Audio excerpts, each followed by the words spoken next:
Ahsoka, the latest offering from embattled Disney Lucasfilm, it seems to be getting a rough time from the YouTube reviewers. I haven't watched the reviews so I could make my own mind up, but from the thumbnails and titles, I get the impression they don't much like it. As a short summary, I didn't hate it, but I didn't love it either. I've only watched 2 episodes so far and found it kind of average. It could be better, but it could be a lot worse. So first up, I have the now traditional cosplay corner.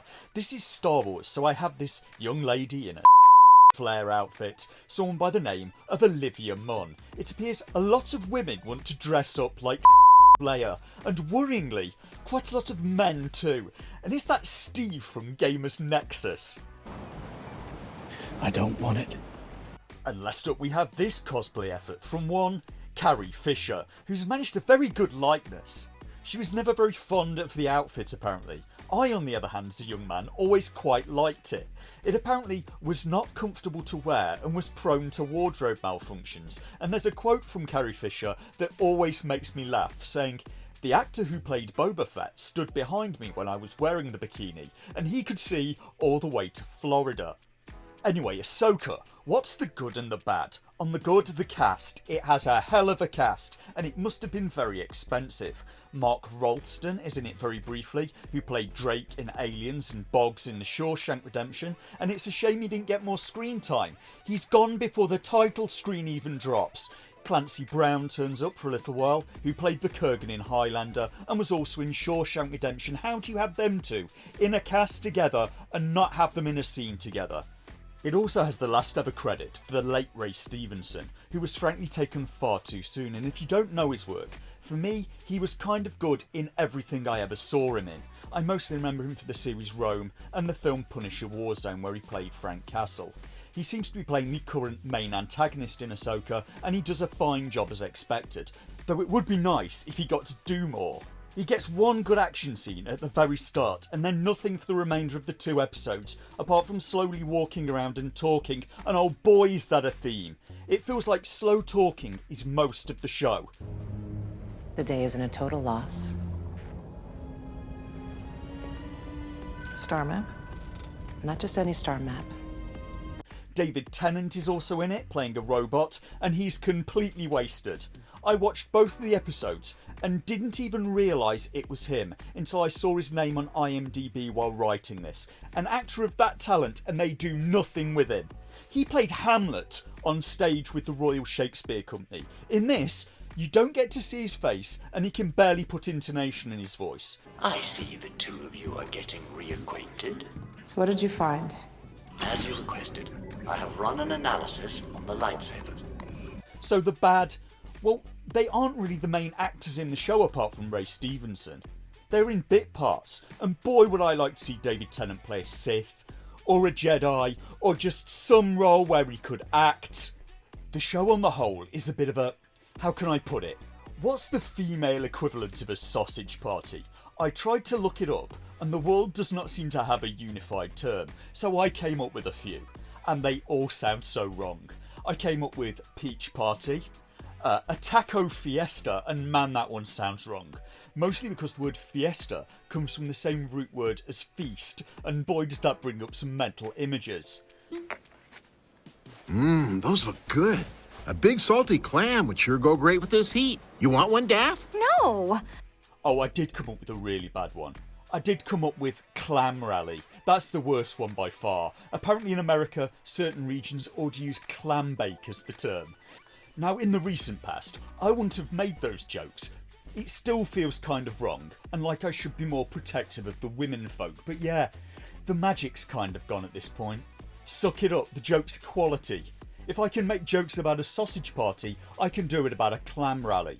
Because Kathleen Kennedy, the president of Lucasfilm, it appears is determined Star Wars is going to have all the gender balance for women's bathroom on a hen night. She's gone all in on that whole the Force is female thing, and quite unbelievable amounts of time in the show are spent with the 3 female lead characters staring at each other and saying very little. They kind of need to do something with the dialogue in the show. It's the biggest drag. Ahsoka is being led by Rosario Dawson in the title role, who I'm less enthusiastic about. I liked her in the series Daredevil as Claire, but watching her performance in this, I'm getting more Claire than I am Ahsoka. but it's an older version of the character, so it's maybe natural she'd be different from how she was in her youth. Alongside Ahsoka is Mary Elizabeth Winstead, who I also quite like, playing Hera Syndulla from Star Wars Rebels, and again, she doesn't quite seem to capture the character for me. Who does capture the character is Natasha Liu Bordizzo playing Sabine Wren, which in this case is a shame for me, because in Star Wars Rebels I found the character as annoying as wasps at a picnic. At least the showrunners at least seem to be trying to make the audience happy, even if it comes across a bit desperate. Episode 1 opens up on text, explaining the greater context of the show, because to really fully appreciate the show, you're probably going to have watched all 75 episodes of Star Wars Rebels, all 133 episodes of The Clone Wars, the Clone Wars feature film, and probably the whole of The Mandalorian too. The writers try to make the show accessible for people that haven't seen all of those things, with mixed results. It could be better, but I've seen a lot worse. At least they tried. Also in the good column for the show, it has a lot of non-humans in it with speaking roles, which is nice. Star Wars has gotten very human-centred lately, and quite a lot of effort has gone into the characters and making the actors look quite a lot like them. Costume and makeup have done a fine job. Episode 1 opens up on a New Republic cruiser. They're transporting a prisoner, a woman allied to the Empire that Ahsoka took captive in the series The Mandalorian. Ahsoka is trying to prevent the return of a character called Grand Admiral Thrawn, a high-ranking Imperial officer whose return would reignite galactic conflict. We have a scene really early on where Ray Stevenson has boarded a New Republic ship, and its captain was foolish enough to let him and his assistant board because they had old Jedi access codes, and they storm the ship in what is an almost exact carbon copy of the Vader scene from Rogue One that a lot of fans liked. And although I liked the scene in this show, him and his apprentice look very powerful, and it just leaves me thinking, where have they been? If they were around, why did they play no part in the galactic conflict up to now?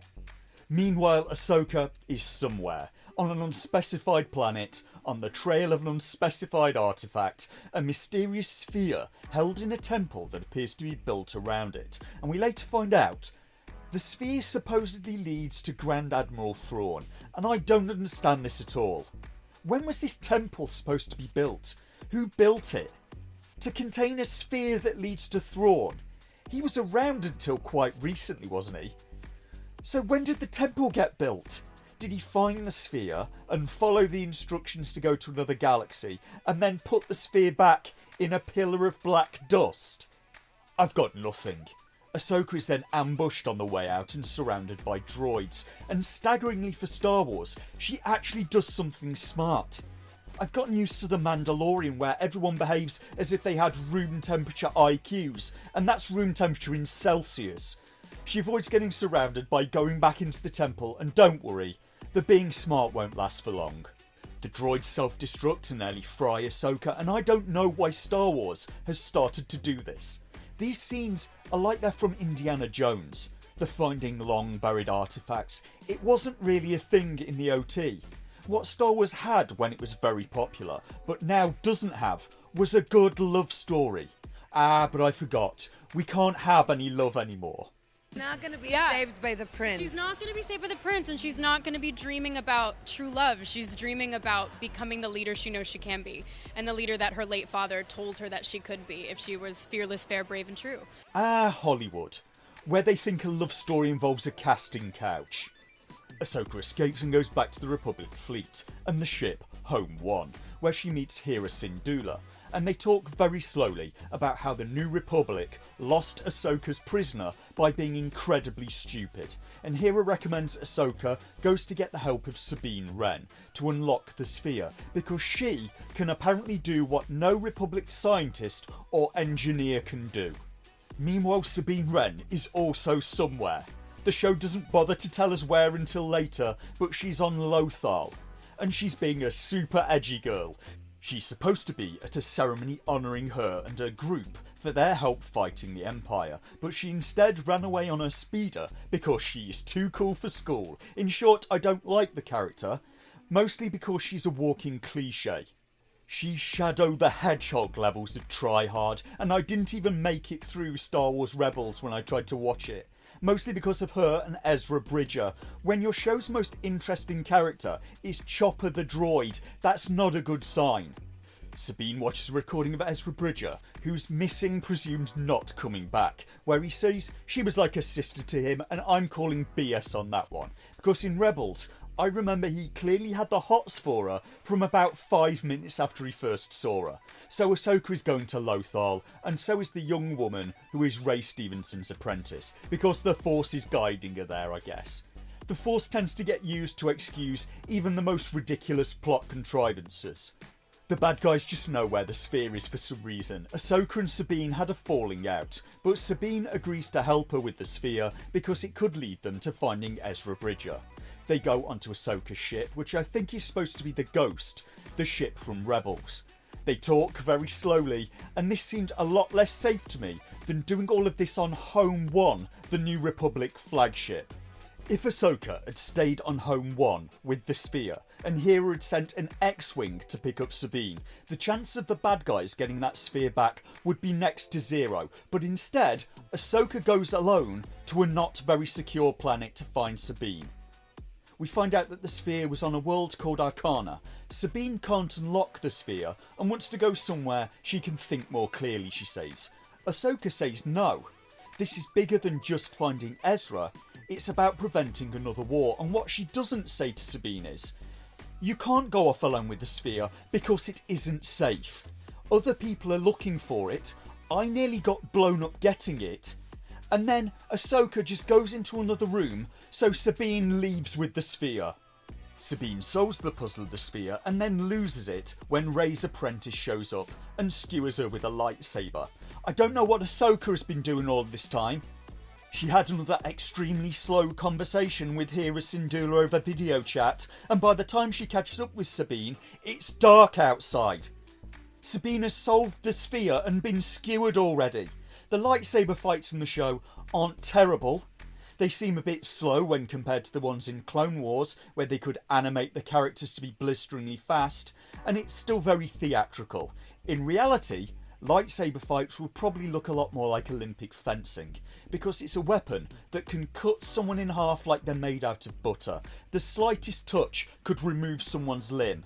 The problem with that realism would be that Olympic fencing is frequently not very pretty, and a lot of rounds are over in about half a second. So, as episode 1 closes out, the bad guys have the unlocked sphere, they also now have a map to get to Thrawn, and have the captured prisoner back. And it's all entirely due to the stupidity of the good guys. Maybe it's time we set a little trap for Crystal Cove's knob stealer.